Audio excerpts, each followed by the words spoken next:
All right, so here we are, episode really one of the Anti-Imperialist Scholars Collective podcast, Pen and Machete. We had our intro episode. Now we're back for our first episode. I was here last time, so I'm gonna pass it over to our two new comrades joining us today.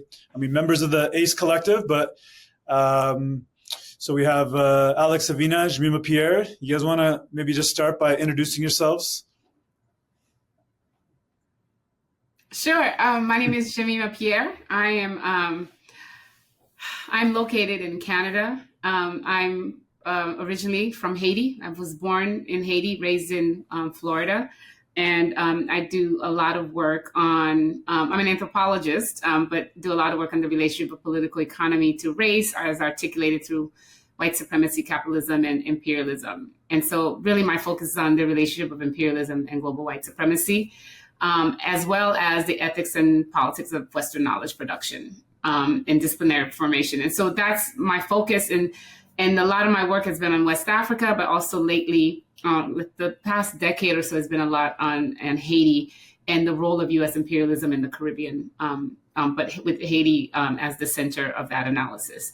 So happy to be here, happy to be part of the Anti-Imperialist Collective, because, like as we all agree that, U.S. imperialism is actually the primary contradiction. It is what shapes our relationships throughout the world, global relations, the relations between global North and global South. And I also think Haiti is a very key site for understanding U.S. and world imperialism, in the modern times. So I'll stop there. I'm Alex Aviña. I am a historian of modern Mexico and Latin America. I like the way you put it, Jemima. You're based in Vancouver. I'm based in Arizona. I like how you... for some of the things that have been happening to me the last couple of weeks, I'll leave it at that locally. I'm a historian of Mexico and Latin America. My parents are originally from Mexico. I lived in Mexico for a few years when I was a kid before we came back to the United States. My work has ranged from looking at peasant guerrilla movements in Mexico and Latin America during the Cold War era to a current book project on the intersection of state terrorism and the political economy and narcotics in Cold War Mexico. But I've also written more recently on this idea that I am obsessed with for obvious reasons that you all would readily recognize, is that this idea of a Palestine-Mexico border, not just as a physical infrastructure of repression and counterinsurgency, but also as a broader logic that is used to structure imperialism throughout the world. In a way, kind of thinking about how, as Colombian President Gustavo Petro talked about, that Gaza is a form of dress rehearsal for the future that we are witnessing today. So I'm really happy to be part of this collective. I've learned so much from your work, both of you, and I completely agree with Jemima. We can talk about it, how Haiti is one of these key location sites of imperialism and anti-imperialism, and we could all say that it has been for more than 2 centuries now as well, right? So, but yeah, I'm happy to be here. Yeah, I think so. Yeah, and in fact, Haiti is going to be one of the cases we're going to talk about today, because as ever, it is topical. Things have been happening in Haiti always, but especially in the last couple of weeks. And I think we're going to look at maybe one thing we can think about is what's happening in West Asia today in relation to the Americas. And I think, like we have been thinking about what's happening in Haiti and Venezuela, we're seeing escalation. And then in West Asia, of course, what's happening in Palestine with the so-called peace plan, which is, presents more as a surrender imposition, and how that might link to the war in Iran, or escalating war against Iran. So before jumping into the case studies, though, I was thinking maybe we could have a brief discussion on just there's a tendency at times you can look at what's happening in Haiti, even from an anti-colonial, anti-imperialist approach sometimes, but it becomes a little localized. It can be like, well, look at what the World Bank did in Haiti. Look what is happening in Haiti. But it becomes really a framework of just there, or Venezuela, or even Palestine. So how do we start to think of these things in terms of how they're located within like a world system of imperialism? And so like maybe thinking about that, and then how they relate to one another. So just maybe to before we cut into maybe starting with Haiti, is to think about where are we today in terms of what is imperialism, what are the main contradictions when we say it's a primary contradiction. What are we thinking about today? Yeah, and then what are we thinking about in terms of the challenge posed by anti-imperialism? What do we mean by that? For people tapping in today, we went over this in episode 0 when we went through our principles of unity, but I think thinking about it in the contemporary moment, right? And so like maybe just to start us off a little bit, like when we think about imperialism today, we're thinking about US imperialism, and we're thinking about a system, whether it's US or British, we're thinking about a set of relations between a core, an imperial core, and a periphery, right? That is really about the drain of value from periphery to core, that is built upon a denial of sovereignty. It can be outright denial of sovereignty, or it can be a diminishment of sovereignty. So as we're going to look through these cases, these are some things we're going to be thinking about, is what does it mean in terms of, say, sovereignty, or the challenge to the denial of sovereignty, right? So now imperialism, it denies sovereignty in order to not simply deny sovereignty over a territory, but to deny sovereignty over a people's ability to control the flow of capital into and out of their territory. Right? And that's very important, because you can have sovereign control over your territory, but lack access to capital, which makes you dependent, which gives the imperialist what we might call a price-setting power. So when you do enter into economic exchange, your dependent condition forces you to accede to the prices imposed by the imperialist, right? So some of these questions around how imperialism, and now in our current context in which we're in, what's happening in Haiti or Venezuela and Palestine, maybe it's not simply imperialism imposing itself, but also imperialism seeking to renew itself in the face of challenges to those fundamental conditions that I just laid out there, right? And so what is anti-imperialism, or what is the challenge to imperialism? Well, it is often to put in place the conditions that can reclaim sovereignty, that can actually contest the ability of imperialism to control trade routes, to control the flow of capital, to control choke points, so that the peripheral parts of the world system can start to link up, to unify, to express sovereign power, with which you can have a stronger, for lack of a better word, maybe bargaining power with imperialism, or ability to impose conditions on imperialism. And, we may be in a point today where you might have had a moment where imperialism thought it had won forever at the end of the 21st century with the end of history. But then how do we think about the ways in which, whether it was in West Asia, through a project like that advanced through the Islamic Revolution there, and the rise of organizations like Hezbollah that challenge the basis of the denial of sovereignty, or in the Americas, what happens in Haiti at the time, that you see a challenge at the end of the 21st, beginning of the 21st century with Venezuela, and how what we're seeing maybe today is imperialism's attempt to restore that. So I think that's an important, like, broad setting, right, with which we can maybe locate how we start to cut into these cases. I don't know. So what do you guys think? Anything you'd want to disagree, add? That was maybe... Not yet. We agree with you so far, Bikrum. Yeah, we're with you. We're with you so far. All right. So maybe we can start cutting into it a little more. There's so much we could talk about, right? We're thinking about these two regions, broadly West Asia, the Arab Iranian region, and the Americas. And then, of course, the cases we mentioned. But these sort of questions are at play in many places, right? Whether it's the Sahel, even thinking about Ukraine and elsewhere. But I think we can cut into it through these topical cases. So maybe we can begin with Haiti, and thinking about, especially and Jemima, maybe you can lead us through this discussion. But some of the things that come to mind immediately, obviously, what's been kind of happening recently, and maybe it's not, again, immediately evident to people, how does this relate to imperialism, when you see world powers come together and say, we are here for the people of Haiti, and we want to establish, what is the language, a gang suppression force, GSF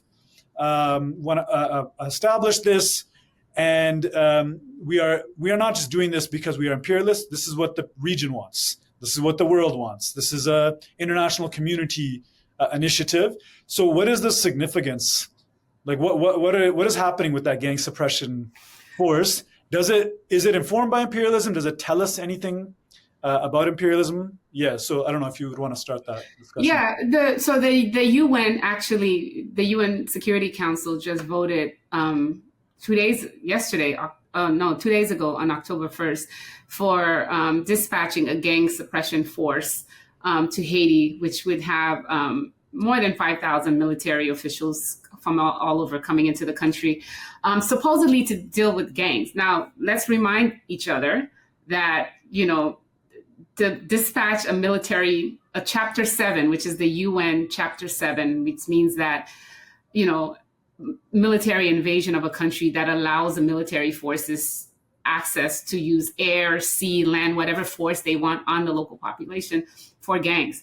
Mind you, the absurdity, of course, is places like Ecuador, Mexico, Jamaica, they have gangs. They actually have large gang, especially Ecuador, in terms of gang cartels and problems in Colombia and so on. So the first thing we have to think about is how is it that it's so easy to accept that there's this gang suppression force going on and that the entire region supports it. And I got to say, this vote is coming through the UN. And it was a vote of the majority, 12-4 and 3 against.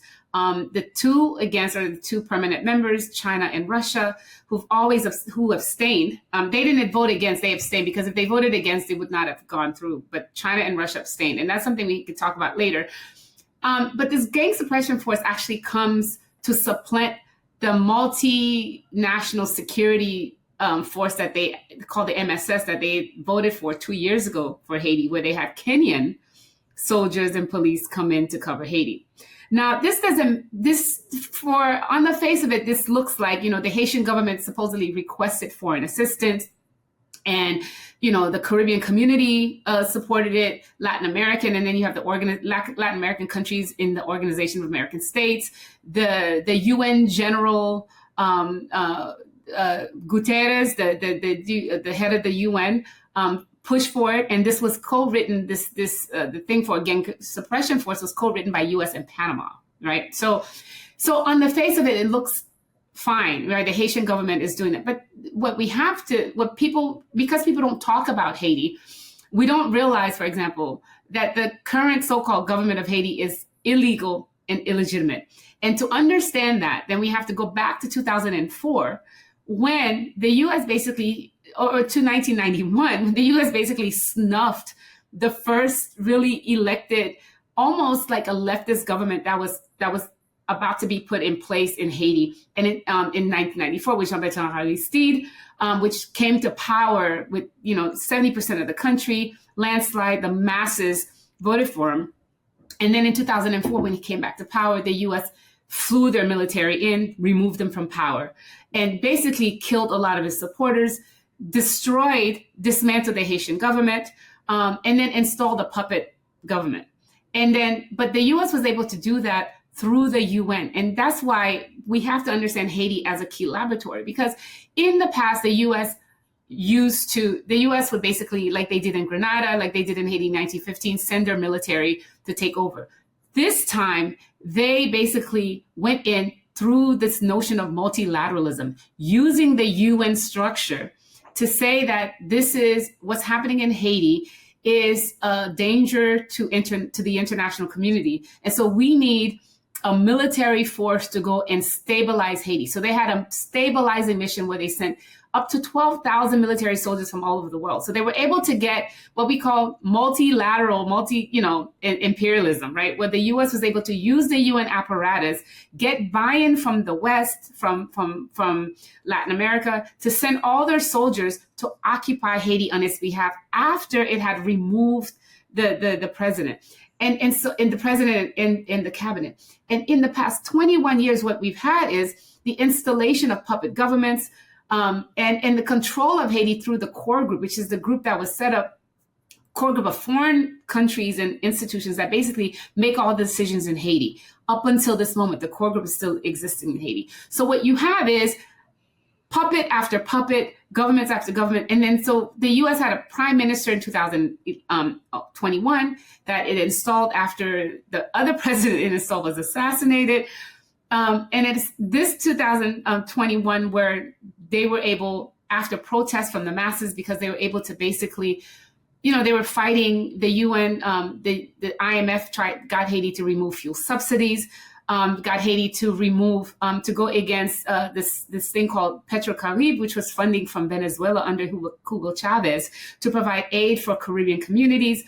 They moved them off of that so that the U.S. can charge more, so the U.S. oil firms can work in Haiti.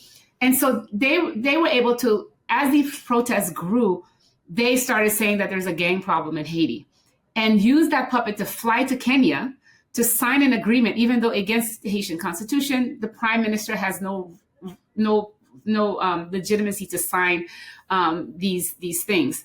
And then use the CARICOM, the Caribbean community, to install a presidential council. So Haiti doesn't have a president. It has a presidential council handpicked by the U.S., installed by the U.S. with the help of local communities, local states. Jamaica and Barbados, Mia Motley played a very key role here, and Irfan Ali, the prime minister of Guyana, played a big role in establishing this presidential council. So we have to understand that Haiti plays this key role because it is this site where no one complained that it was under occupation. No one understood that it was under occupation because they were able to use the structure of the UN. And Haiti, I have to say, was the gift that the Europeans gave the US after they fought over Iraq. Remember, when the US was about to invade Iraq, the Europeans were against that invasion. And it's through Haiti that they made up. They agreed to this occupation, and that's how they made up over the fallout over Iraq. And so I do think we have to make these connections because I think it's very important. But the other thing is they get away with so much with Haiti. So this gang suppression force is because after they sent in the Kenyans, it did not work. And at the same time, you have to know, we talk about gangs. Haiti did not have a gang problem until about 3 or 4 years ago. It's all the military equipment, the arms that are coming in from the US. And basically, they're funding these armed groups. The US controls the Haitian ports with the elite, the comprador bourgeoisie. They do all of that in order to keep the place destabilized, in order not to allow it to regain its sovereignty. So we have to understand Haiti in this sense because it hasn't had sovereignty in more than 20 years. But what's problematic about it is that no one understands that it is under occupation. And this reminds me, and I'm going to keep talking, so if you have a question, just ask. This reminds me, what people don't realize, for example, that Haiti was one of the founders of the League of Nations in 1919. And people don't think about that because Haiti was, but at the same time, Haiti could not be any less sovereign because it was under US occupation. So the US occupied Haiti in 1915 and stayed there for 19 years. And it allowed Haiti to go to the United Nations and pretend that it was sovereign. And when it occupied Haiti, it dismantled Haiti's government. It rewrote Haiti's constitution. FDR would brag that he wrote it himself, and then installed a puppet government that then gave the U.S. permission to basically act like Big Brother. And so the League of Nations, even though they had a clause in there that said, you're supposed to respect the sovereignty of nations, Haiti was not seen as occupied. The U.S. kept saying, well, we're just acting like it's Big Brother. And so this is a replay of the 1915 to 1920, 1934 occupation that we see today with the consultation and acceptance and participation of the whole world. And so then we have to ask ourselves, how is it that we can sit here and allow this to happen? How is it that even leftist governments participate in the occupation of Haiti? For example, in 2004, Lula's government was the lead producer of it controlled the military wing of the occupation in Haiti. And I do think we need to talk about that because Haiti is so perfect in the sense that these things are not even seen as U.S. imperialism. They're seen as something endemic, that the violence and the inability to control what's going on in the country is seen as something that it's the fault of the Haitians, that there's something lacking in Haiti.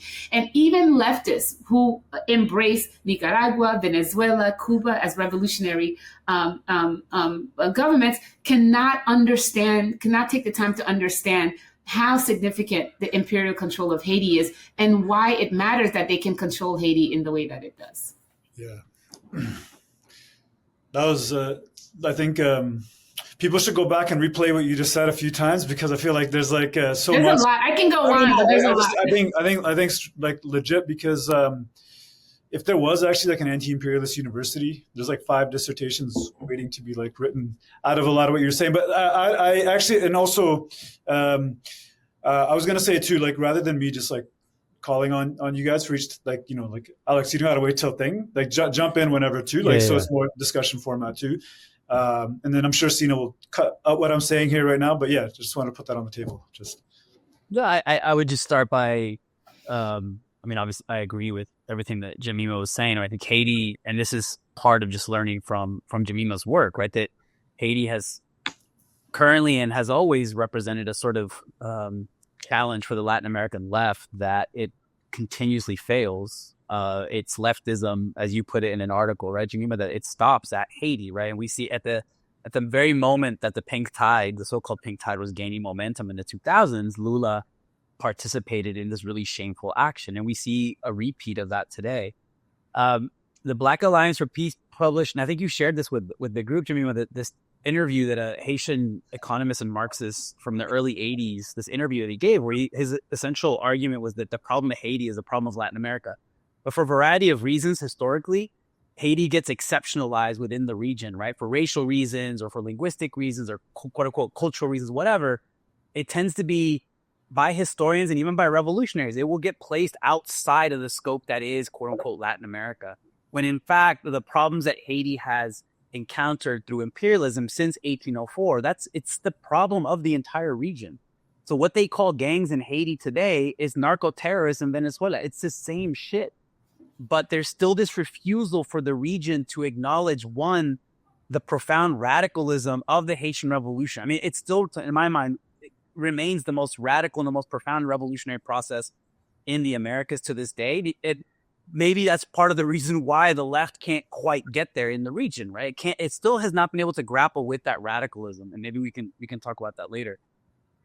But this idea that it's become like a testing ground, right? Like the things that the U.S. may not have been able to get away with in some of the bigger Latin American countries, it has foisted on or used in places like Haiti, in places like in Central American countries, primarily because they are small, right, relative to the United States, because they are weaker relative to the United States.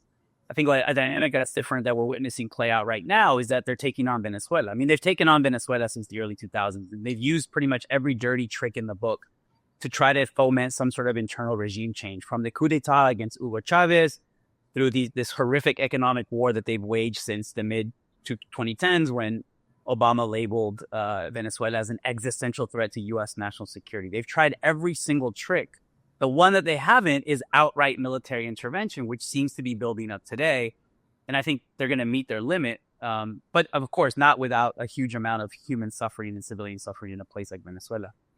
But I think Haiti remains the place that we have a lot to learn from when we think about imperialism and anti-imperialism, both on both sides of it, in terms of how imperialism functions on the ground, how its forms have changed across the 1920s into 21st century, but then also the example of what it means to be an anti-imperialist and what it means to actually reclaim sovereignty in a full spectrum definition and the consequences of that globally, right? Because as we know, the world has not taken kindly to Haitians exercising sovereignty in its totality, from the political to the social to the economic. And in many ways, that's why it continues to suffer these type of attacks. But I'm still struck. The other thing that Jemima mentioned that's really interesting is this circular logic, right? In terms of what fuels the violence in places like Haiti or even a place like Mexico, it's it's U.S. weapons. It's U.S. weapons that are being trafficked into these countries, sometimes under like U.S. government auspices, right? Like with Operation Fast and Furious in Mexico in the early 2010s, where it was a government operation to funnel guns into Mexico. Of course, the idea was to kind of supposedly track the guns and to see where it would take the DEA and the FBI to Mexican drug cartels. But I mean, the vast majority of these military grade weapons that are finding their way into Haiti, into Mexico, into other places are from the U.S. And that then foments the type of instability and criminality, or however you want to define it, that then justifies U.S. calls for intervention.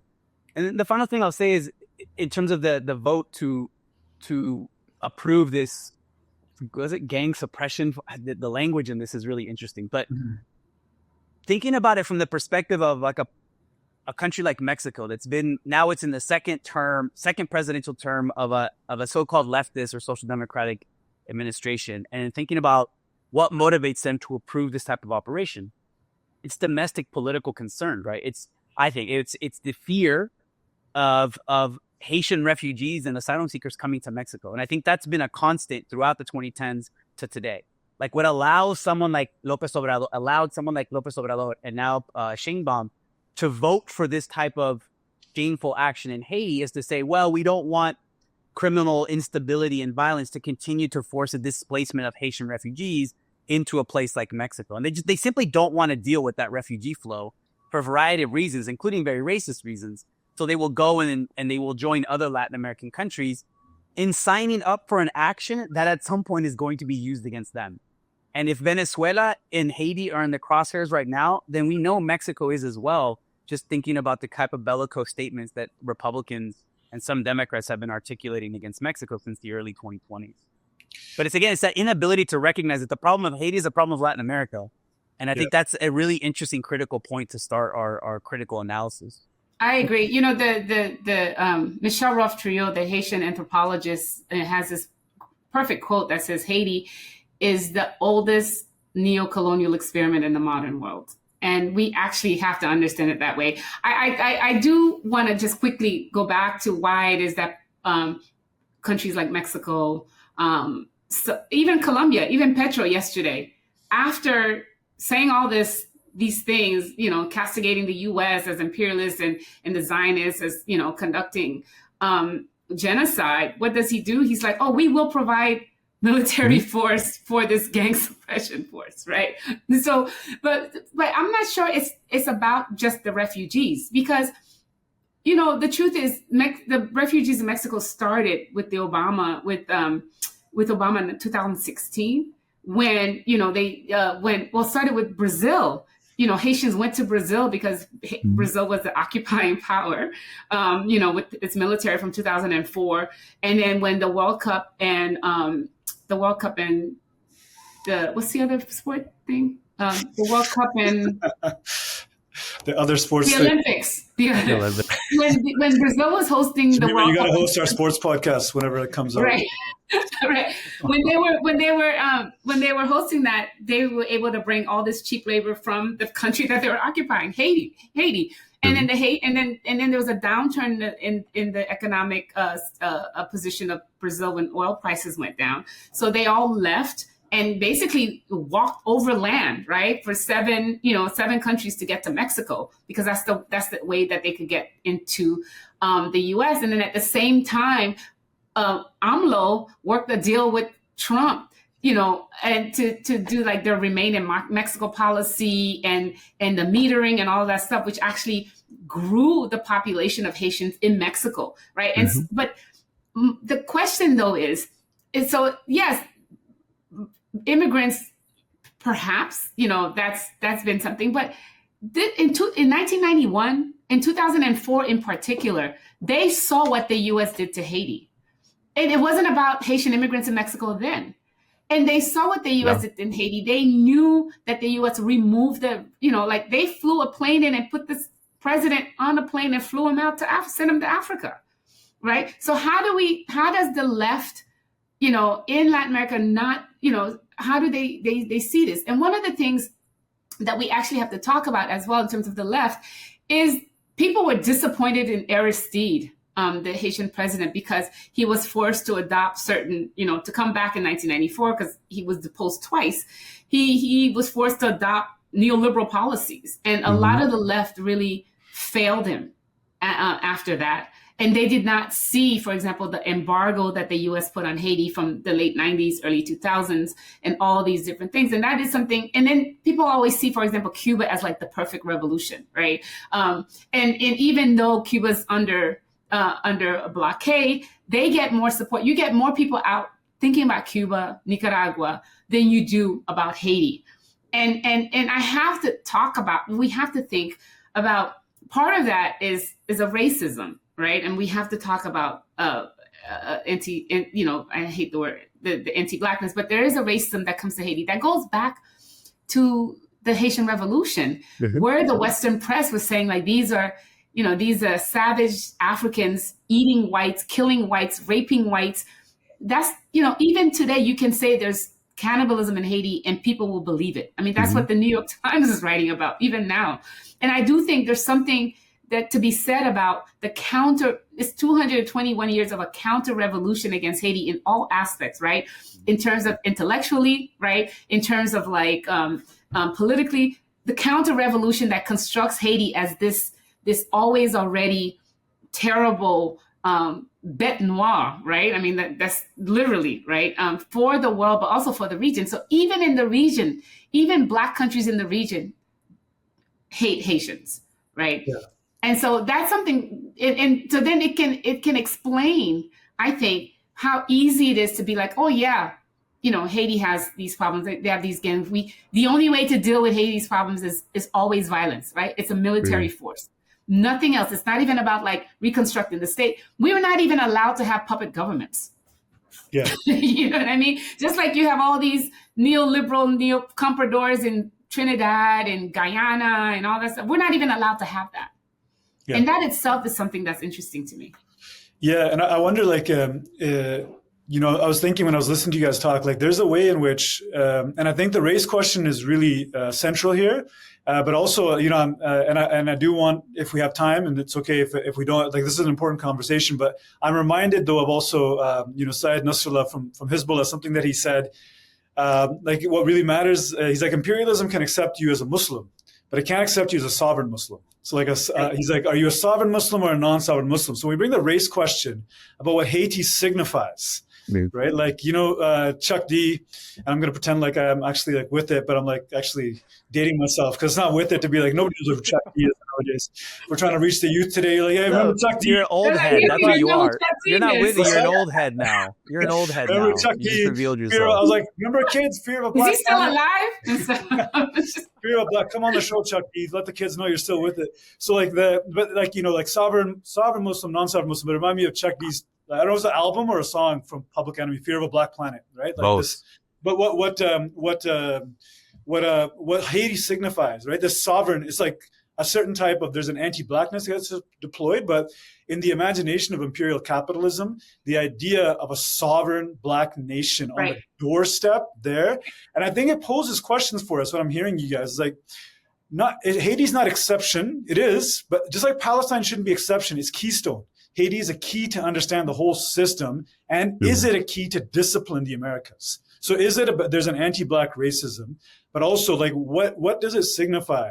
And like, when since you guys like brought up the revolution, that framework, I like it, like Jemima, like the 221 years of counter-revolution, because it really reveals for us what imperialism is and what it accepts and what it doesn't accept. So, to remind ourselves, one of the main thinkers that has influenced me, Samir Amin, he'll talk about that thing that we talked about, the denial of sovereignty. It comes through what he calls two legs, a military leg and an economic leg.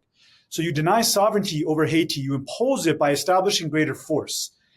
Now, Haitians overcome that in the revolution, but they lack economic capital because of the history of colonialism. So and a blockade for 60 years. Yeah, so you're economically dependent. So whatever the Haitians want to dream of a different world, they're forced to restart the plantations because they're blockaded. Why are they blockaded? Because they're trying to reintroduce those conditions of dependency, right? Like, so I can't go and defeat them anymore. They beat us in a war, but we can impose an economic force upon them. And I think you're right. Haiti will then give the map for the 20th century. That becomes, that is, if you want to understand sanctions, which our collective really takes seriously, you have to understand what happens to Haiti after the revolution. Now, in the contemporary setting, as we're talking about Haiti and Venezuela, and then thinking about Palestine and Iran, I'm also thinking, like, listen to you guys, there's a way in which that when you mentioned the coup against Aristide, or we're thinking about Venezuela and the Bolivarian revolution there, Right.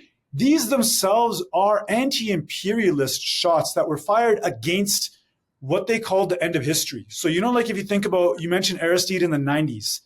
What's happening in the 1990s in Venezuela and in Haiti, just as an example? This is a moment where the Soviet Union has fallen. This is a moment where the imperialist world, led by the United States, presents an aggressive posture on the assumption that now they really have a monopoly over force on a world systemic scale. They really have a chokehold on the economic leg of imperialism now. So now they can use the World Bank and the IMF to force countries to adopt policies that can allow them to renew their profitability cycles, because they have a crisis of profitability in their own economies. And how does that look like? Well, like in Haiti, Aristide, he's in a tight spot in the 1990s because of this end of history moment. And Haiti is forced to open up its rice sector. It's forced to open up its rice sector so that overproducing American rice farmers can overcome their overaccumulation or overproduction prices. This is a constant problem for capital in the core. They relieve it. And what does that do? It throws Haitian rice farmers out of a different type of work, right? A more like, let's say, they are the owners of production in a way, these rice farmers. So now what you end up being thrown off the land and thrown into sweatshop work, right? So you're thrown into Port-au-Prince, you're thrown into the cities under this promise. Now the US has won, and globalization will employ you all in these global value chains. But these global value chains exploit Haitian workers to make those t-shirts you go buy in your store, like Gildan Activewear. Gildan is there in Haiti in the 1990s, exploiting these workers. Now, the thing that the West didn't realize is that end of history wasn't the end of history for reasons that you shared. So like in Venezuela, we can look at that too. The anti-IMF riots that emerge. So the IMF is imposing similar cuts to fuel subsidies, forcing these states into relation of austerity to force dependency. But in both Haiti and Venezuela, the story was not, that wasn't the end of the story. You had the Haitian people and the Venezuelan people rise up by the end of the 1990s. That's where it starts.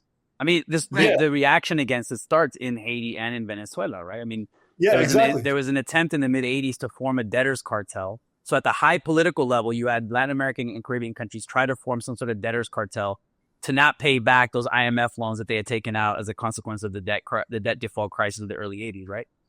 Right. But that fails. So the resistance has to come from below. And it happens in Haiti in the late 80s, and it happens with the Caracazo, right? These anti-austerity measure uprising that occurs in Caracas in 1989. But even in that telling, even in a radical telling of when the pushback in Latin America begins against austerity and neoliberalism, it still tends to leave out Haiti, right? Like, so I'm thinking about how it's some of the stories the histories that I'm more familiar with, they'll set the beginning at the Caracazo in 1989. But again, it's exceptionalizes this particular country that has been the epicenter of like imperial chicanery for like 200 years. But those are the two. So it's interesting that we're talking about these two countries today, because that's where the popular rebellion against this particular form of economic organization and exploitation begins, right in the mid to late 1980s. So then when we think about, I think a part of that question of why are they constantly targeted again and again? What threat do they pose? Like if, you know, again, if Chuck D's saying fear of a black planet, what exactly do Haiti and Venezuela do at the turn of the century? They move us past that celebration that history has ended, right? And like, I think Haiti, Alex, like Jemima, I know you mentioned it, but I, at the time, like, I'm not a scholar of Haiti, but I could not, this is how we both connected actually, because like, it was just like, I could not like look away from Haiti, even 20 years ago, because it was so evident that the Lavalas program, you can say it's not revolutionary or radical enough, but it was reparations.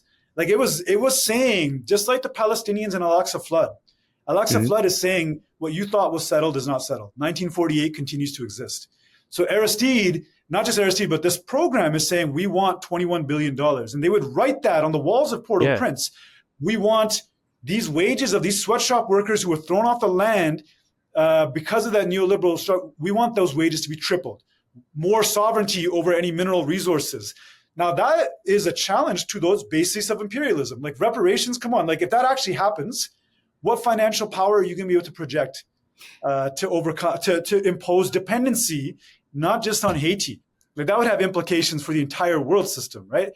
So yeah, like I'm no, just you're absolutely right, and thank you for bringing up the reparation, because the French admitted that that's why they supported the removal of Aristide, because he dared ask for reparations in 2003. He even had a reparations conference at the Haitian National Palace in 2003. And they said that was one of the reasons. And they said that they admitted that to the New York Times, which is crazy, right? If you think about it.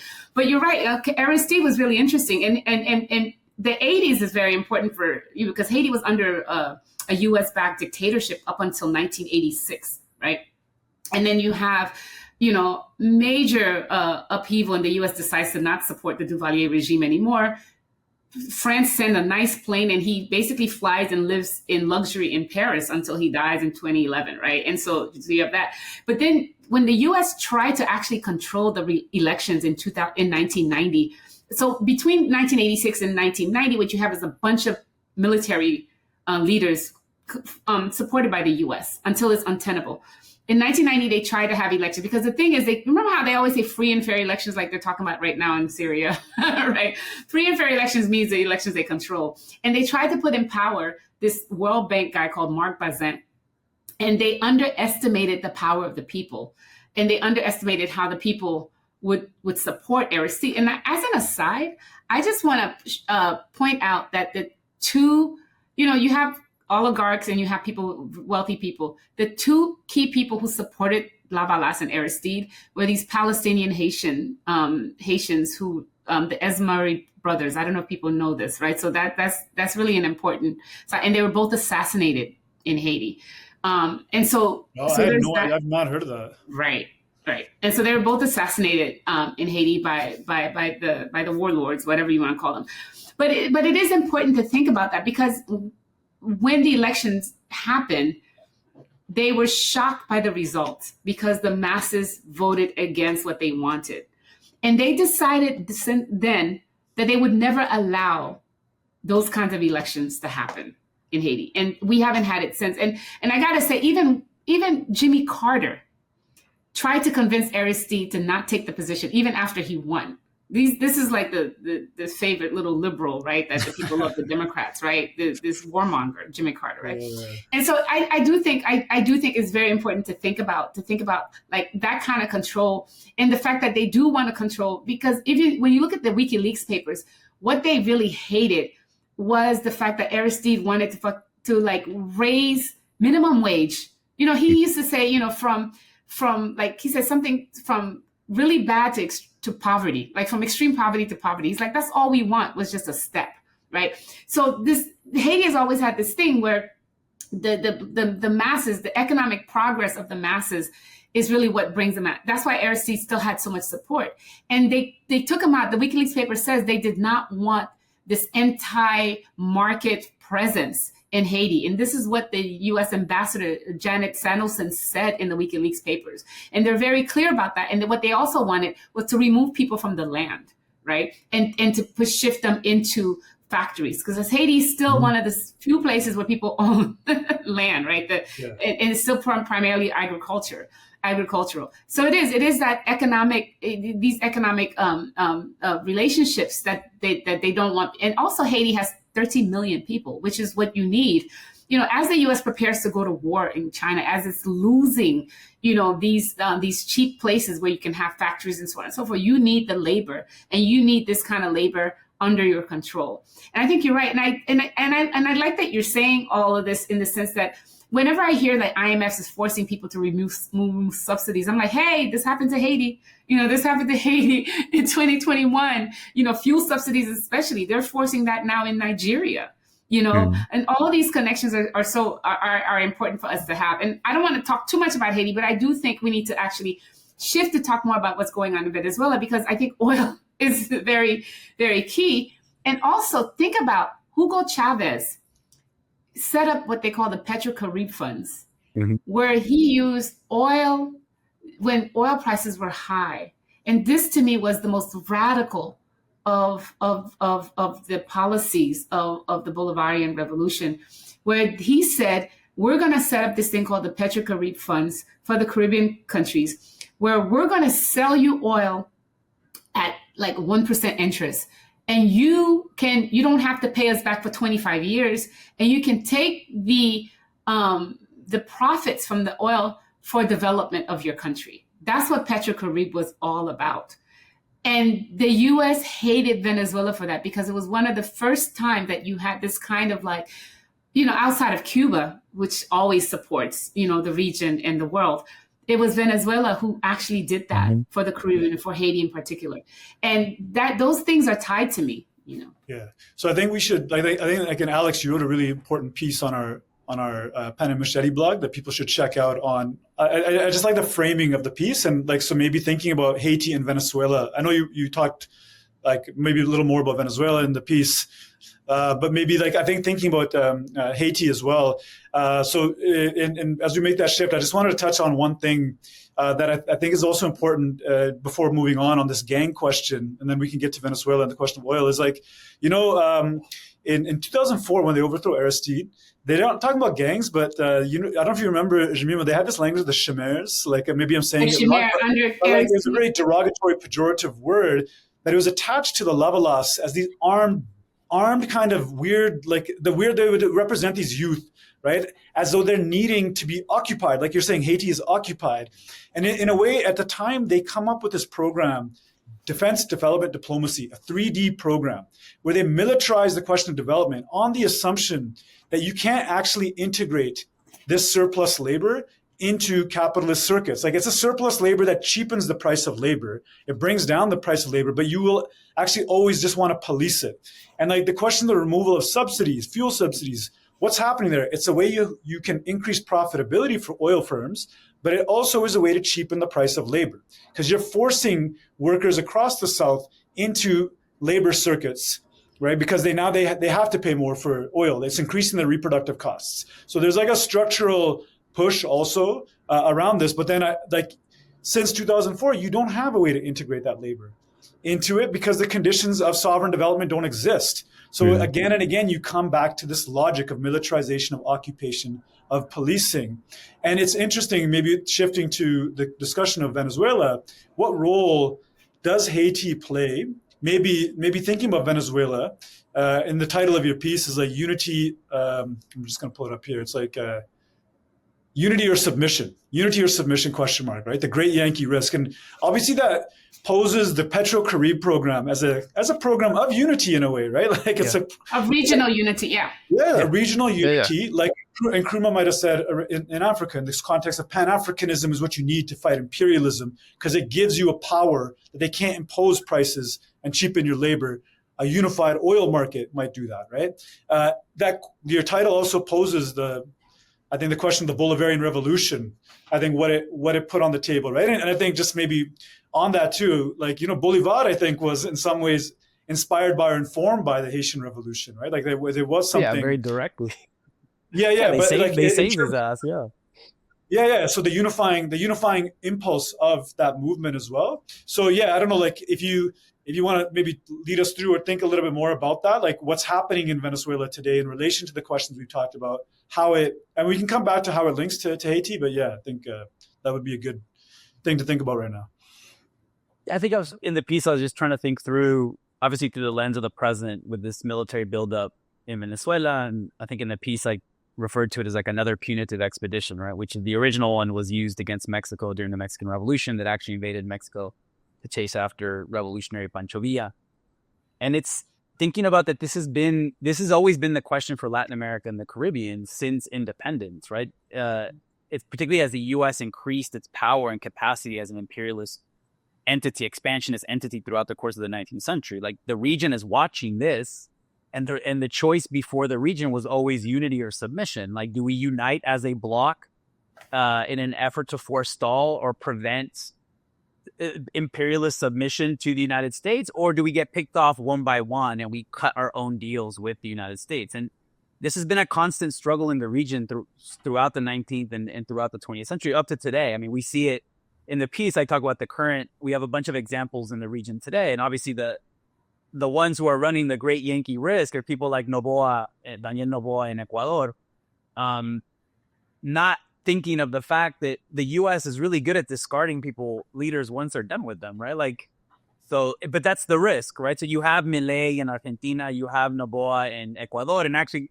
the irony of all this in the current situation is that like 70 to 80% of all the cocaine from South America actually goes through Ecuador. It doesn't go through Venezuela. Like this whole idea that Venezuela is a narco state and blah, blah, blah is a complete fiction.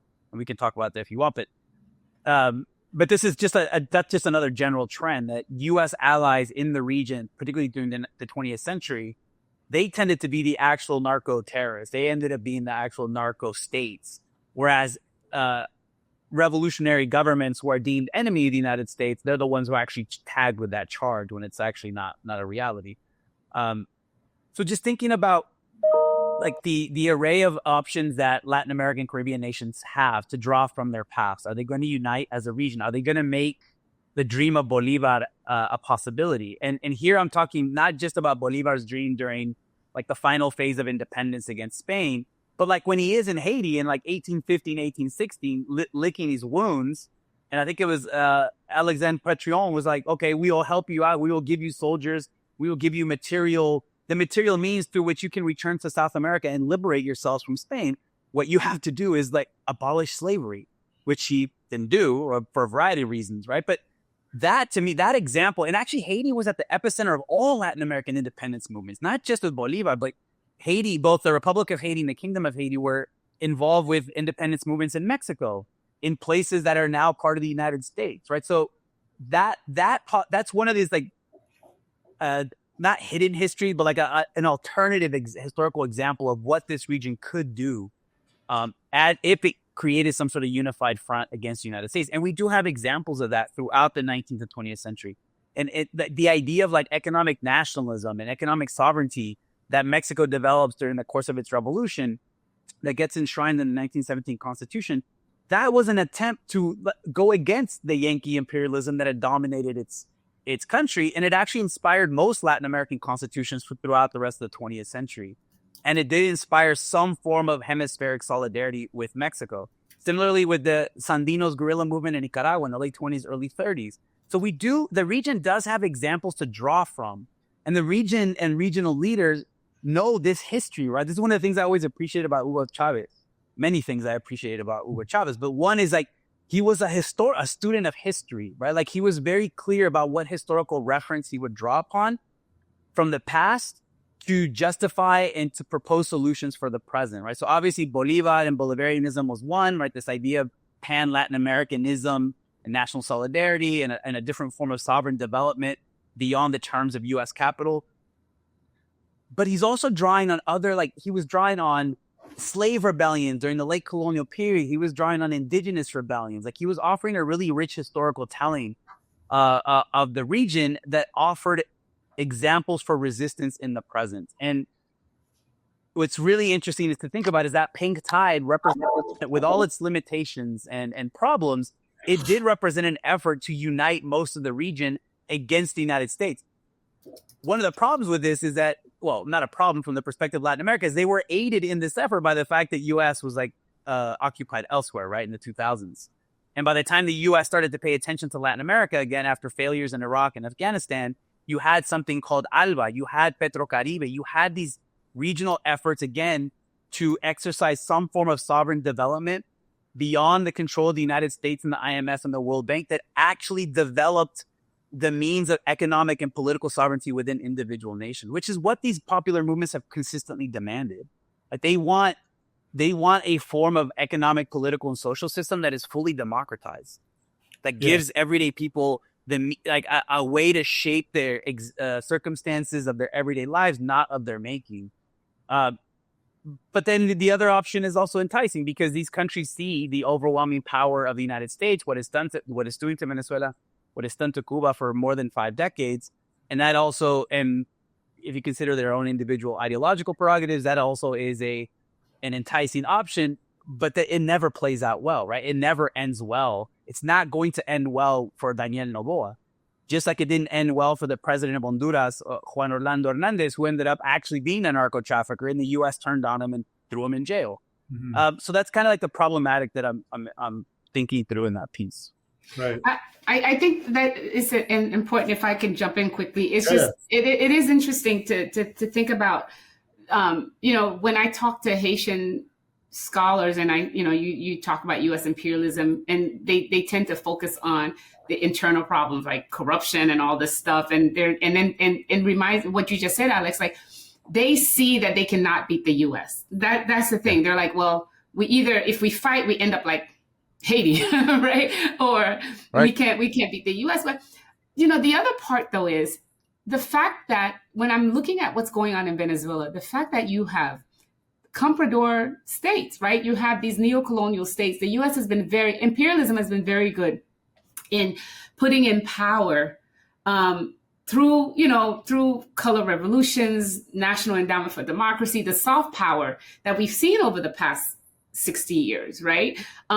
Put in power these leaders who actually don't need to be forced to follow the U.S. If anything, it's the handful of people that actually don't go against the U.S. because they remember when in the 70s when we had Manley, we had these kinds of revolutionary leaders. It was a real old head.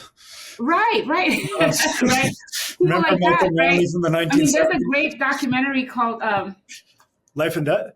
Huh? Life and Debt, right? Yeah. And I think I always teach it to my students, in the 90s. But I do think it's important to teach that because, neoliberalism happens there, right? It happens in the periphery before it hits the West, right? But what they realized that they could do, and they did that with Africans, right? In the 60s, bring in certain leaders to come to school in the U.S., learn economics, learn political science, and then go back. Right? I mean, Noboa, right? You have all these people who are trained in the U.S. who can go back and be the neoliberal comprador class for these regions where the U.S. doesn't actually have to work hard to get them on board, right? I mean, that's what we see in Europe, for example, right? Like all these, they were all part of like the World Economic Forum, all these young leaders of Europe, right? And even Vladimir Putin was part of that at one point, right? The Leadership Council that they train you, right? So we also need to talk about that, the ideological work of imperialism in creating, these academics. Like, as far as I'm concerned, half of these Haitian academics support what's going on in Haiti because they support the U.S. imperial project because they're all trained with it. And not only that, the NGOs, right? And all of that, that matters in terms of like constructing the ideological framework for people to accept their submission and surrender to U.S. imperialism, U.S. capital, and so on. Yeah. And that's a constant, right? Like it's even in going back to the 19th century, the only way that Latin America and the Caribbean gets thrust into the global capitalist market is precisely because of that comprador class, right? And this is one of the things that like dependency theorists got criticized with in the 70s, the idea that they didn't take into account local elites and local capitalists who outside imperialists could always interface with, could always find to achieve the type of policies that, whether it was British capital, which was dominant mostly throughout the 19th century in Latin America, or U.S. capital in the 20th century. Like this class is fundamental. And Jemima, you're right. And then they produce an intellectual class that justifies all this shit. Oh my God, yes. In my stuff, in Mexico, I call them gringo whisperers. Like they're the ones who get like asked to write op-eds in the New York Times. And it's like, all right, intellectual Mexican Enrique Krause, explain Mexico to an American audience. And he's the guy who called López Obrador like a tropical messiah, right? Like it's so we know what they're going to say to justify the economic vision and collaboration of the comprador class. That it's been a constant, but like particularly since the 80s, it's like the late 19th century times 100. Like we're seeing that cyclical repetition of political economy in the region. Yeah, but so actually I want to put on the old hat because like actually I want to defend not defend, but like the 1970s, if we want to say dependency theorists, but like the third world Marxism of the 70s, I think those are good criticisms. But to think about also how do we integrate a discussion of ideology in the comprador class in light of when we say imperialism is the primary contradiction, and I think so. That's just drawing out what you both have already mentioned, right? It's like that comprador class emerges and is further cultivated, and the ideology emerges within a material setting. So like when you see what's happening to Venezuela today, like when you see like the materially, like, and I understand that anti-imperialists feel a sense of despair at times today. Like let us feel that without slipping into a defeatism. But the despair is precisely because that material question can be so overwhelming that it cultivates the space, even if you know it or not, for even a Mexican, quote unquote, more resistant state to fall back into these patterns because the material question hasn't been able to be addressed, right? So like, what is it that Venezuela gets caught back in this? Because the level of military and economic power that imperialism continues to hold. And, this is the same thing you can say in West Asia, other parts of the world that you see, there's these debates, well, you'll never defeat imperialism, so you have to work with it. And that puts you in a bind. I want recognition I need recognition from the imperialists, but they'll impose the conditions where they'll recognize me as a sovereign, which means I have to actually undermine my sovereignty in so doing it. So that material question becomes very preeminent, right? So that how we hold both, because otherwise I think people fall into this trap of saying, well, everybody has capitalist elites. The problem isn't imperialism, it's the elites or whatever in these countries. But again, that's being framed itself by this primary contradiction of imperialism, these two legs of military and a third one of ideological, but it's located within this setting, right? So like, even Preval, who succeeds Aristide, when Honduras is subject to a coup with Zelaya and Preval, like they're trying to do really basic like reforms. I think they're just trying to get the minimum wage up a little bit. And they're both like, I think Hillary Clinton, there's those WikiLeaks cable, intervenes into Haiti to prevent that. We know what happens to the Zelaya government in Honduras at the time. So I think like those are important questions. So then like today, like what are they trying to restore in Haiti and in Venezuela, right? Like it's on the one hand that when you guys are talking about Alex, in your article, like this question of unity or submission, this question of unification, to bring it back to this question of Haiti, like why is Haiti so important to prevent that unification too? I'm just thinking right now, listening to you guys, right? Like, because in a way, unity is about many things, but also building the conditions for sovereign development through something very boring and technical, like an internal market. Yeah. Right? Like something like that in development studies. But Haiti itself, if Brazil aligns with MINUTSA and aligns with the US, it gives them access to US capital. In a dependent register, even let's say, it integrates you into that. But the premise is the exclusion of Haiti and the prevention of that type of unity. I think, Alex, that you're referencing. And then like today, the question maybe to put on the table as well, I'm just curious, is the question of, say, Venezuela, why is it being threatened with military violence today, potentially? Is there a limit to the economic leg? Like, so Amin will say imperialism switches economic to military. It'll use both, but like our sanctions, they're doing their job, but because of Venezuela's emergent developing relations with China, or how sanctioned states are now interacting with one another, say Iran, like, whatever's happening with alternative architectures being built, you switch now to the military leg, right? Or like, so when you can't defeat the Haitians in 1804, you switch to the economic leg. Are we seeing a switch now because you're really having a hard time containing Venezuela in the way you want and disciplining it because of this other challenge or something? Yeah, I mean, that's the question that people are trying to figure out. It's a weird moment, I think, to initiate some sort of overt military action against Venezuela, considering that the economic sanctions have done a lot of damage to that country, right? Like 1/5 to 1/6 of its population has fled. It's suffered a U.S. style Great Depression on like several orders of magnitude above what the U.S. experienced in the late 20s and throughout the 1930s. It seems, and it's really difficult to, like, if we focus on ideology, we're not going to get any sort of ideological coherence from the Trump administration. But the one guy who does provide some of that is someone like Marco Rubio. And like Marco Rubio, it comes from essentially the history of the losers, right? In a certain losing side of in Cold War Latin America. Even though Marco Rubio family fled Cuba during the revolution, right? They fled Batista. They didn't flee Castro, even though his entire political career is based on that. But like he has a very Cold War approach to looking at Latin America and the Caribbean.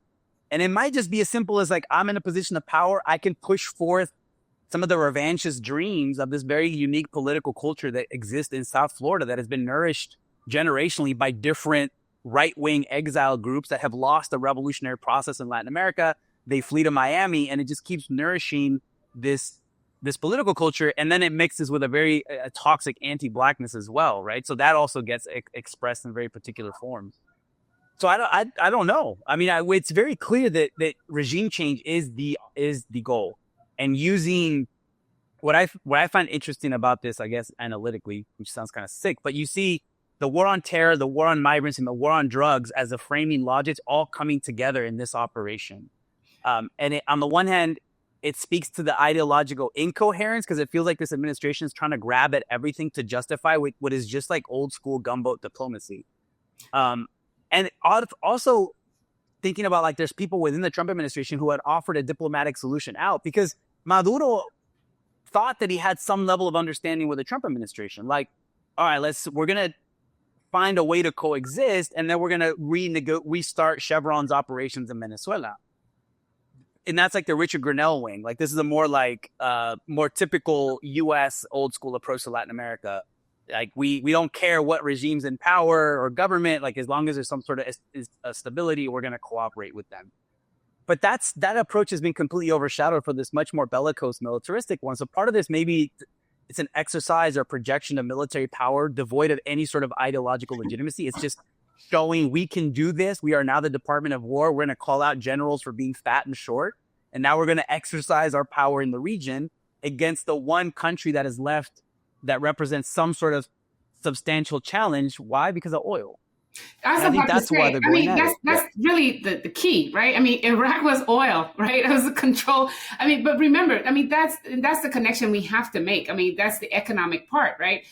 Venezuela, they need Venezuela's oil. And for me, I think the U.S. is in trouble economically. They are falling apart. The U.S. economy is falling apart, which is why, this thing about taking over, making Canada the 51st state, taking over Greenland, you guys are already the 51st state. Let's be real. Yeah. You're already the 51st state. Come on. Exactly. Put Canadian nationalism away for a second. right. Taking over Greenland and all of that stuff is because they see they've lost the economic edge.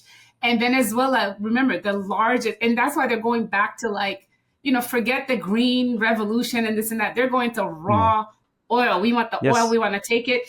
And they've taken the only difference is, one difference is that Trump has taken off the veneer of, diplomacy or whatever, or soft power, because they see the U.S. losing economically, but also they see, I think this moment began with Russia special military operation in Ukraine and them thinking that they can go in and easily through sanctions, turn the ruble into rubble, destroy Russia.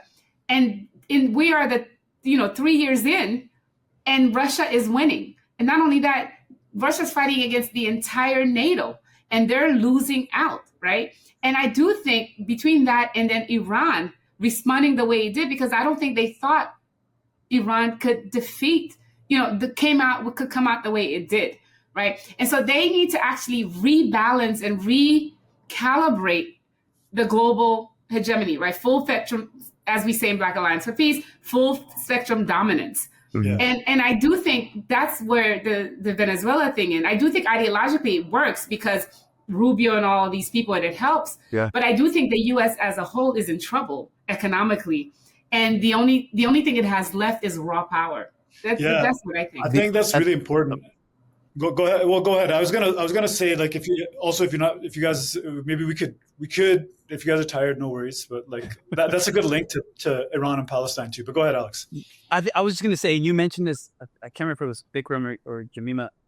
Is China, right? Like this over the past 2 decades, China has become the main trading partner for the vast majority of Latin America, with the exception of like Mexico, right? But the rest of Latin America and Haiti. Haiti is the only country in the region that still recognizes Taiwan. Yeah, that's significant. That'd be a whole show on its own. Yeah. I mean, even like someone like Javier Milei, who like won that insane president of Argentina, who won that election on spewing all sorts of hateful rhetoric against China, like he had to bend the knee and was like, oh man, my economy does depend on like selling. But do you know what just happened a few days ago? The U.S. had to bail out the Argentinian dollar. And it's still not enough. I mean, that's still like a drop in the bucket. And he still has not been able to reorient. And he still went with China, and they were mad. Right, he can't. No, he's completely bent the knee to the Chinese. I mean, despite his election promises. So that's the other element here, right? And remember, one of the first things that the Trump administration did was to go to Panama and start that whole thing about the Panama Canal. What was that about? It wasn't actually about the Panama Canal and Panamanian sovereign control over it. It was the charge that China owned the Panama Canal. So it is about trade flows, right? It's about, and this has been a constant in U.S. Like once the U.S. expanded continentally, they projected to the Pacific world and they projected into the Caribbean to turn it into quote unquote an American lake. Right. And the Caribbean, and Venezuela is part of the Caribbean. It's a geopolitically crucial area for trade flows. And to maintain those trade flows and capital flows, you need military, right? The gunboats follow the commerce. It used to be also missionaries, but that's like very 19th, early 20th. We got the NGOs. Oh, they're still there. The NGOs, yeah, the NGOs are the current manifestation. Playing that role now, right? But I also have to say, Haiti is in the Windward Passage. It's, you know, when you talk about Haiti, the U.S. has been wanting a military base in Haiti since the 1800s. In fact, they sent Frederick Douglass to go try to negotiate to get this area called Mont Saint Nicolas. That's why they ended up in Guantanamo, because the Haitian government refused. The Windward Passage takes you right from the U.S. right through. It's in between Haiti, Hispaniola, the island, and Cuba, and takes you right through the Panama Canal to get to China. So they do need control of that entire area, just as an aside. So the Monroe Doctrine gets applied more or less one of the first times in Venezuela in the late 19th century, primarily because of everything that Jemima just described, right? You needed that then to create this fictitious country called Panama to do the canal. Right. And it is like on a lot of this can be solved just by like looking at a map. One, to disprove their whole bullshit about these little boats taking cocaine from Venezuela all the way to the US, or even to Haiti, which is bullshit. It's not possible. But then like geopolitically, you can read the map and you can see, oh, that's why Puerto Rico matters. Oh, which is now being used as a base against Venezuela. Oh, this is why Haiti matters. Oh, look at Guantanamo. It's on the eastern part of Cuba. There's a reason why Guantanamo matters. It guards the entrance to the Caribbean, right? So it's, or the Gulf and the Gulf of America. And China was about to, I thought China and Nicaragua were about to build another canal. Supposedly, yeah. They've been negotiating for a while. Yeah. You know, on that question of ideology and oil, I'm reminded of I don't know if you guys ever saw that Dave Chappelle skit, like from way back, or during the invasion of Iraq, and they're like, somebody asks him a question like, well, they're saying like the invasion is about oil. He's like, huh? Oil? Somebody say what? And he like knocks his microphone over and he runs out the room. But I was like, you know, Trump probably wouldn't even say that. Like, if you're saying like ideologically, so he'd be like, yeah, this is about the oil. But like, you know, to use that as an opportunity, I think the way it's being framed in this discussion, oil has been at the heart of U.S. power, but not like they don't need to actually own the oil. They need to control the flow of oil so it stays indexed to the U.S. dollar, right? Yes. And that's like, and China's been very aware of it, and they've been trying to challenge that dollar-oil relationship. So, you know, this is the example that I like to give often. In the 1970s, when they really start losing their competitive edge, you know, they come to that agreement on October 6th after the Yom Kippur War. You know, that projection of military power, they come to an agreement with the Saudis. And this petrodollar emerges. And now if you're Germany or Japan and you're out competing the United States, you still got to keep their dollars. It gives the U.S. a financial power that becomes the basis of the financialization of the 80s and 90s, of the imposition of structural adjustment and so forth. Now, China, by the 1990s and 2000s, they're realizing there's a roof to their development because of this oil-dollar relationship.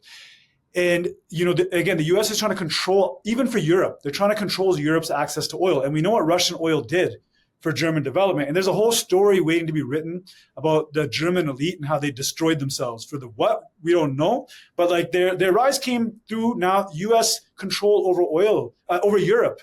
This Atlantis project is being unmoored. And we got to remember in the 2000s, Russia, China, Germany, and France, they're actually looking at the U.S.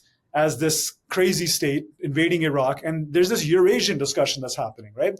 So the U.S. instigates these wars, but they're trying to force European dependency on their control over the flow of oil. That's one big thing. But another thing that happens is, you know, you have this shale revolution that happens under Obama.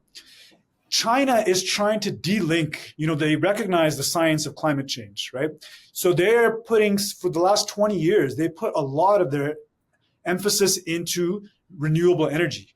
to try to de-link from an oil-based economy, and they're trying to link other oil into alternative economic circuits. So these two things China is doing, right? Like, especially in the last 5 or 6 years, they become the world leaders by far of renewable energy, producing more than the rest of the world combined. You know, in the history of capitalist development over the centuries, you always have these shifts in energy from coal to oil. Now, are we seeing this shift from oil to renewables? Now, the United States has clearly made a gambit in the past 5 or 6 years. Number one, we can increase our own profitability of our LNG sector by forcing countries to buy oil from us, which is what they do to Europe, by taking them off Russian gas. You can even think that's a strategy that might inform them elsewhere as well. And it's a way that you can tell their anti-climate change stance is also a hostility to the fact they cannot compete with China. Exactly. You see in Saudi Arabia with Iran, when China forges this detente between Saudi and Iran, how does China do that? They promise the Saudis that we can invest the type of capital and technology into your economy that can allow you to shift to a renewable energy sector. Mm-hmm. Yeah, so it's like it's orienting even that really oil-heavy region very differently. And you can think about like then China helping integrate Venezuelan oil and Iranian oil. Even there's the renewable question, but even then the oil question is getting outside of the U.S. control. So they are being outcompeted on China on every front. But what they used, the formula they used in the 1970s to overcome their declining competitiveness was this control over oil. And they're trying to restore it desperately. Right. So that's something that stands out a little bit about Venezuela, because you're right, Alex, the sanctions have done a number on Venezuela. But at the same time, Venezuela hasn't totally ceased oil output, and it has increasingly earmarked more of its oil towards that integration into the alternative circuits. And the sin of Hugo Chavez was to restructuring the national oil firm in such a way that oil was being used more for domestic development rather than, because it was still the same, I guess, PDVSA, but it was structured differently, right? So he restructures it. Yeah. When they go on strike, he allows them to restructure, like take control of the state company. Sorry, Jemima, go ahead. Yeah. No, it's okay. I just wanted to add. Remember when it was Iran that actually brought oil tankers to Venezuela. You remember that, like and we were following that. Dared the U.S. to like stop it and take it over. But also, I don't know if you've heard, like there are all these Iranian engineers trying to help Venezuela be more self-sufficient in like what do you call that, refining its oil and so on. And so there is this kind of like wanting to stop all of that as well. So if you can get regime change in Iran, regime change in Venezuela, you're golden. Yeah, and they're part of a network too, right? Like they're part of an alternative network that does challenge, if not frontally challenge U.S. imperialism, it does challenge U.S. control, at least to petroleum and petroleum flows, right? So, I mean, Hugo Chavez is the one who started cultivating relationships with the Islamic Republic of Iran, right? So this is a long-standing relationship. So it wasn't, I mean, for us, it was really cool to see those Iranian tankers coming, right, and helping. But that's a relationship that's been cultivated for a while now. And Chavez took a lot of heat, right, with his from the U.S. in the mid to late 2000s, because he was very overt about like saying, yes, we are with Iran. We are about, because they're anti-imperialists and they're about sovereignty, just like we are. And of course, we're going to create a network of support between them. And I think that's one of the challenging. It's the way that the one way to think about what U.S. empire is trying to do is they're trying to take out these nodes, right? They're trying to take out the principal nodes of this network that does talk about anti-imperialism and national sovereignty and self-determination. Iran is obviously one of those really key nodes in West Asia, and then Venezuela would be a really key node in the Americas. And they're also trying to reestablish oil, and as like the key asset, because as China goes, you're absolutely right, Bikrum. As China becomes, involved in, this green technologies, renewables, batteries. Now it says now it can produce its own lithium stuff. These long-lasting batteries. It's doing all of this stuff. They think they can force a return back to the 70s to the power of the petrodollar. Yeah. Even as China's getting rid of all their dollars, gold is high, and all of this that's happening. They're really trying to go back, and that's why he has to have the idea, the discourse around. Climate change is a hoax and this and that, because they really want to they just like they want to bring back factories, these old factories to the U.S. and they think they can, right? Yeah. It's the same way they're trying to remake oil the thing because that's the only thing they can do. That's all they have left. Yeah. I don't mean to keep bringing this guy in, but when you mentioned the factories, it reminded me. I saw a recent thing that Chappelle did, where he's like, he wants to bring iPhone factories back to the U.S. and he's like, huh, like that's so dumb. What, you want to pay $9,000 for an iPhone? Because his point is that's never going to happen because China, right. the infrastructure. I don't know. I shouldn't say that's why he's saying. I don't know if he's talking about Chinese infrastructure, but like there's a truth there in that.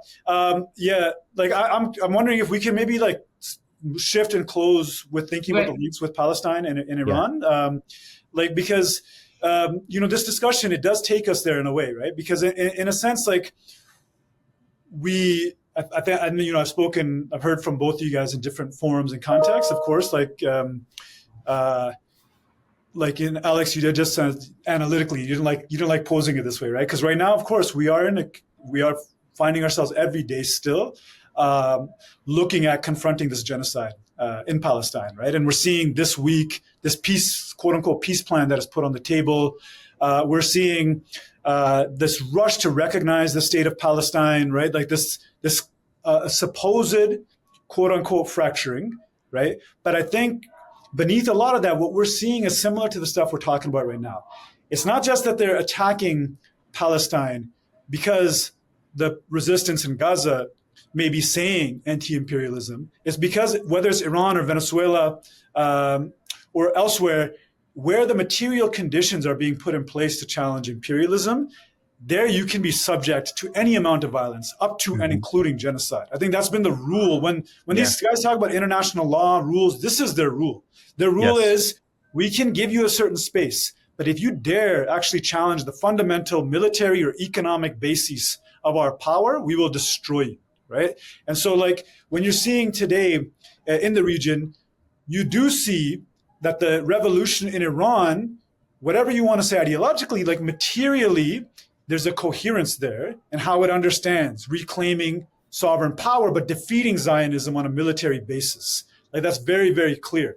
Now, what the United States is trying to present today in the region is to something like the Saudis, don't go to China, right? We'll give you military security and we'll shore up the oil sector in relation to the military sector, renew that formula, right?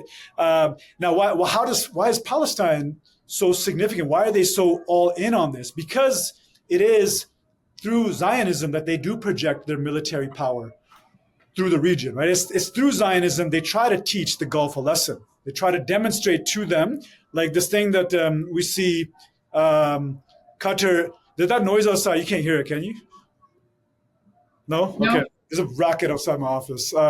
There's so there's like this thing about like you bomb Qatar and then you say, hey, let's have a deal. We'll never bomb you again. But wink, wink. Actually, what we're saying is this is a protection racket. We will break your legs unless you let us put our jets in your country in order to project power against Iran, because what Iran represents is a threat to the basis of our power in the region. So Zionism is existential. And it's a question to ask in relation to Taiwan. Like, Mao has that famous quote that imperialism, one end is Taiwan or Formosa and Palestine. Think about Haiti maybe in a similar way. But like the projection of power through Palestine, the fracturing of the region through Zionism, I think that's very significant. And then if you come to this peace plan that quote unquote Trump has put on, or the recognition, all we're seeing is an imposition of the same conditions we're talking about in Latin America, in the Americas, in Haiti, on the Palestinians today, right? We're seeing this offer of the Europeans to recognize a Palestinian state only on the condition that you lay down your arms. They're not saying surrender, but effectively they're calling for a demilitarized Palestinian state. How do you even speak those words 2 years after your arms have been used to slaughter hundreds of thousands of Palestinians?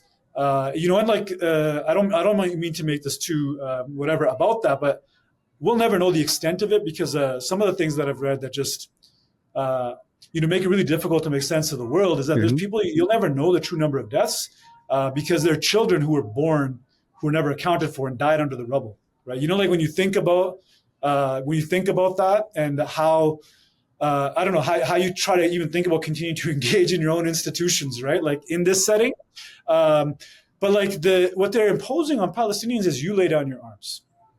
You accept a quasi state, like the way you're talking about Haiti, Jemima, like, this quasi sovereign condition permanently and endlessly. You accept reserve and Bantustan logic, demilitarized logic, or this peace plan is putting the same thing upon the Palestinians. And one thing that really reminded me of the Haitian formula is, after 2004, there was a condition. Effectively, it wasn't in writing, but effectively, Lavalas was banned. Aristide's party was banned from political life. Why? Like in the same way they're saying this is the end of Hamas. It's not about Hamas or Lavalas, but what they represent, right? So I think and what we're seeing is they're trying to isolate the Palestinians in Gaza. When you guys are talking about ideology and the way people fall into this, that's been one of the most enraging things about this week, is to see everybody be like, oh, let's celebrate. And let's now say Hamas, there's a peace deal, sign on to it. And they're actually effectively trying to isolate them diplomatically in this way. Yeah. Right, Bikrum, I just want to quickly say, though, the other way to look at this is they've failed. Yeah. I mean, they're trying to... I'm like, that's why they're begging Lebanon to take over Hezbollah, because they failed. They can't beat Hezbollah.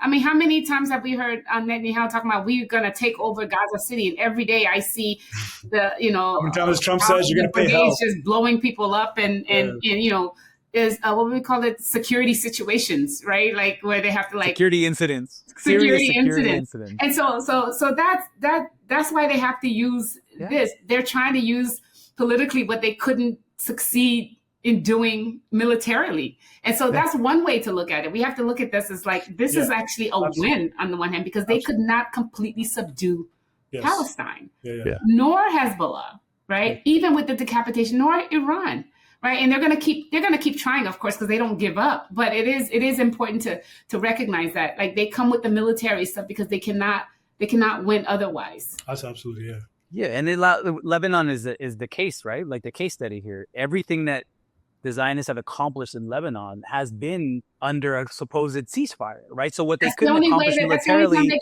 they did it. Yeah, right. That's the only way. And I really hope that, but it looks like there's going to be some sort of like U.S. military strikes against Venezuela. But I wouldn't be surprised that if this happens after a certain period of time, the U.S. will go to Venezuela with a plan similar to what Lebanon was offered, or to what the Palestinians in Gaza and Hamas are being offered right now, because they will not be able to achieve militarily their stated goals. Exactly. And this is, it's. I totally agree that this is a sort of victory. It's hard to frame it as a sort of victory because of the things that you were talking about, Bikrum, like the things that we've seen. The level of genocidal destruction is something that's going to, those of us who will witness it. I wouldn't call it victory. You're right. I wouldn't call it victory, but it demonstrates how weak, that the power is not as absolute.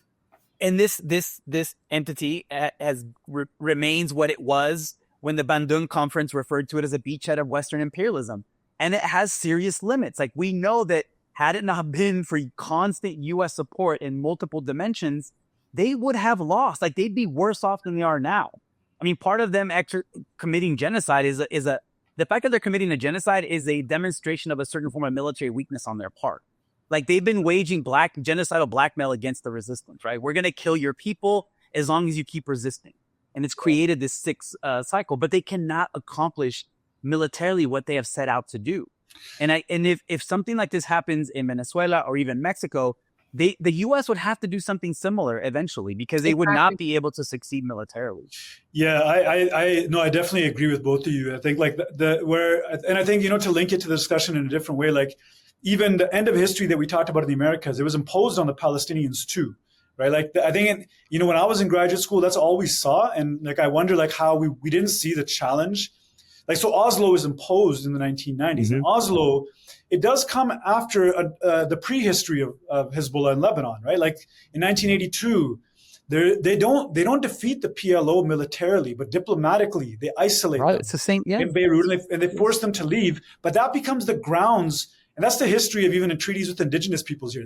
You Yes. can't defeat them militarily, so you do fraudulent treaties. You do Mhm. fraudulent ceasefires. So Oslo becomes this, you're going to get a state, but you're not going to have the conditions for a state because you're disarmed and you're dependent, right? And you see the same thing we talk about Haiti and Venezuela, this popular resistance. Well, what was the second intifada? And I think that's something, if we can teach or if we can like emphasize through our collective, one thing is I think exactly what you guys are saying. Imperialism is not self-propelling.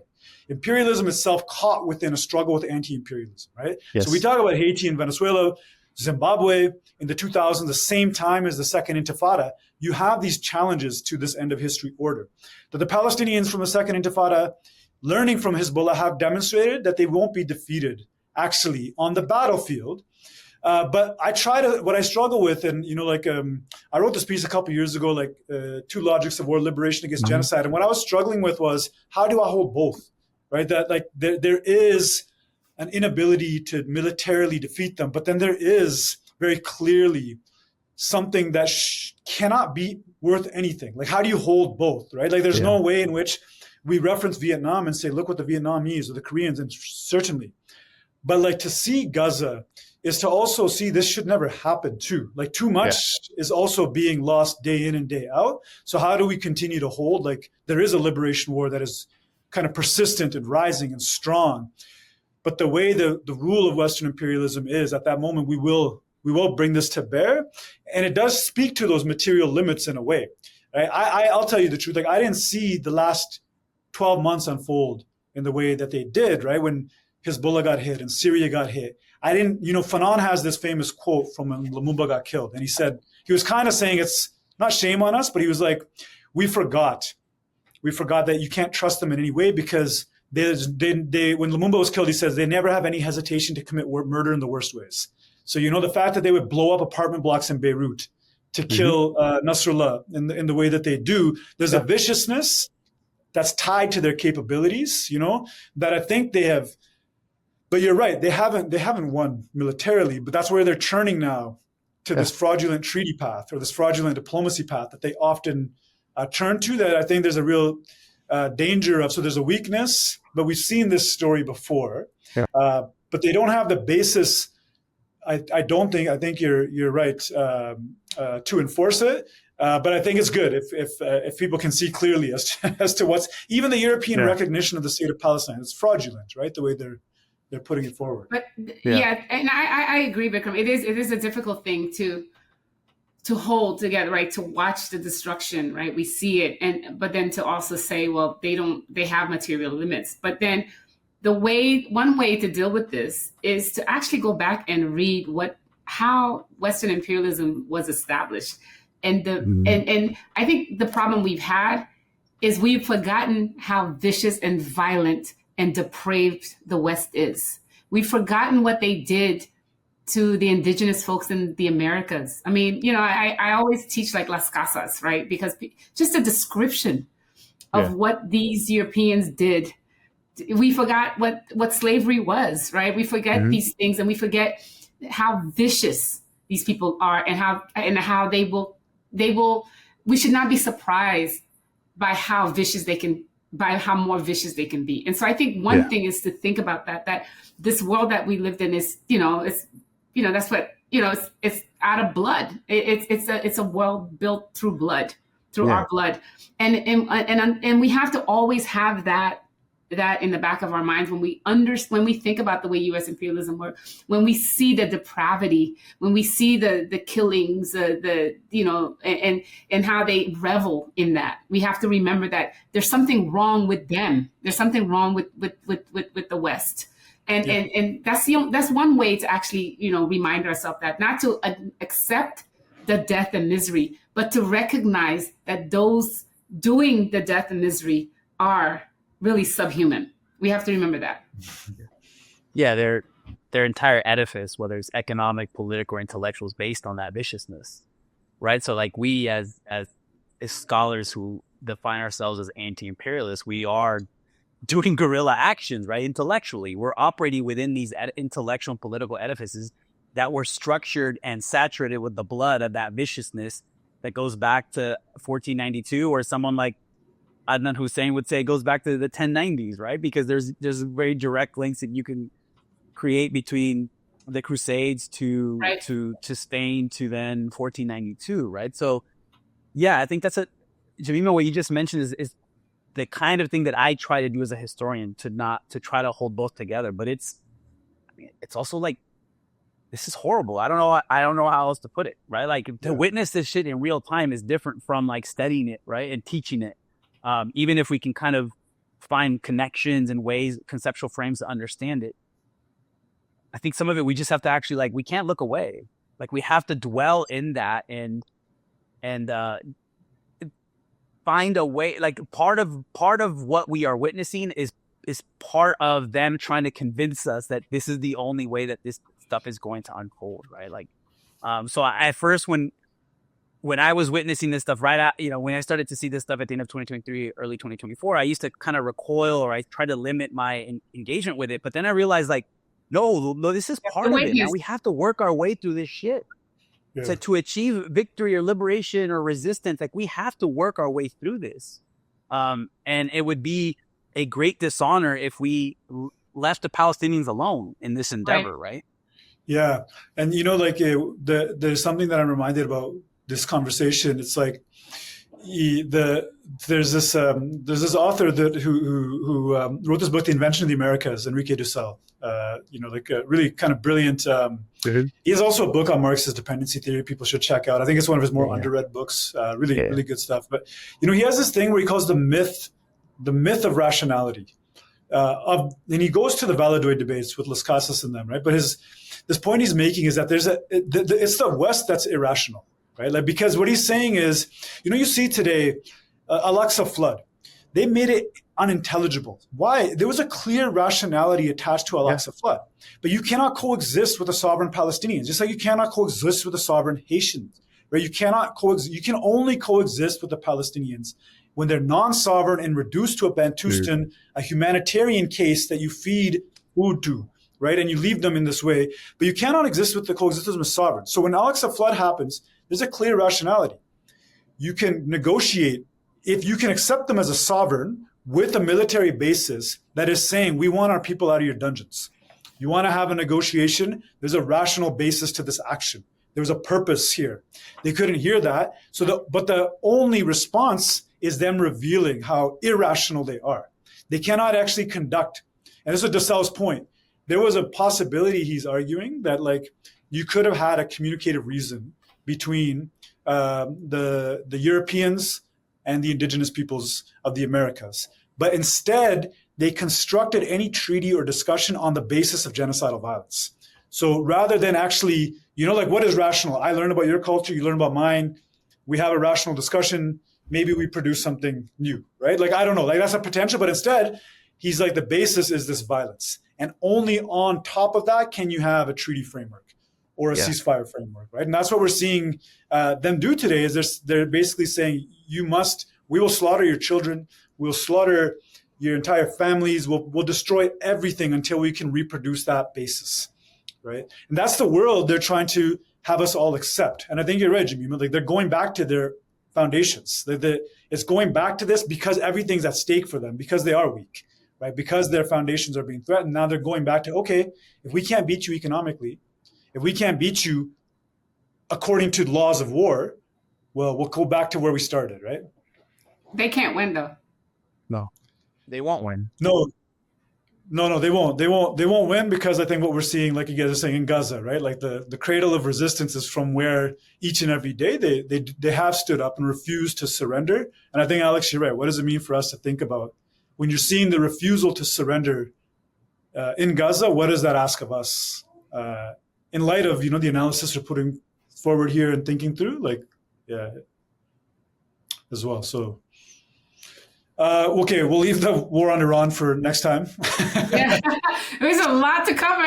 Yeah. We're at an hour and 40 minutes. Yeah, but that was good. So, Sina, I don't know how you're going to work this, but I forgot to say something you told me to say, so I'm learning. Hit the like button. Hold on. Yeah. So thanks everybody for tuning in today and checking out episode 1. We had episode 0, episode 1 of the podcast.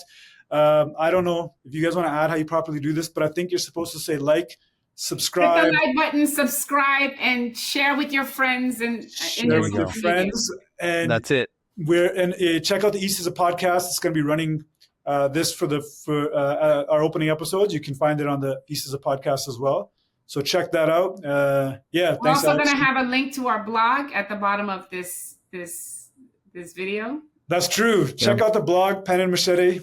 Check out Anti-Imperialist. We're all over socials, and yeah, cool.